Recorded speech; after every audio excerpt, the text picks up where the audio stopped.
In machine learning, models learn by adjusting their internal parameters to minimize prediction errors.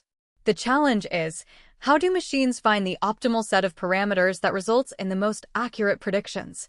This is the optimization challenge we'll address. Think of gradient descent as a ball rolling down a hill. The hill represents the error surface of our model, and the lowest point represents the minimum error. Gradient descent iteratively adjusts the model's parameters, guiding it downhill towards this minimum error. The loss function provides a measure of how well our model is performing. We can visualize it as a landscape, where the height at any point represents the error for a given set of model parameters. Our objective is to navigate this landscape and find the lowest point, corresponding to the minimum error.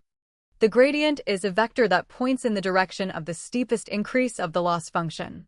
Therefore, to decrease the error most rapidly, we move in the opposite direction of the gradient.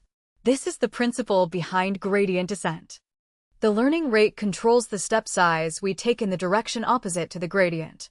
A learning rate that is too large can lead to overshooting the minimum, while a learning rate that is too small can result in very slow convergence. Choosing an appropriate learning rate is critical for efficient optimization.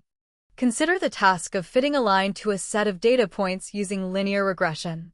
Gradient descent iteratively adjusts the slope and intercept of the line to minimize the sum of squared errors between the predicted and actual values.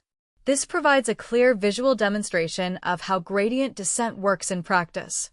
In summary, gradient descent is an iterative optimization algorithm that minimizes error by repeatedly adjusting model parameters in the direction opposite to the gradient. It is a fundamental technique in machine learning and neural networks, and selecting an appropriate learning rate is crucial for achieving good performance. We have now visualized the core concepts of gradient descent. There are, however, more advanced optimization techniques, such as momentum, that can further improve convergence speed and stability. These will be the topic of our next discussion.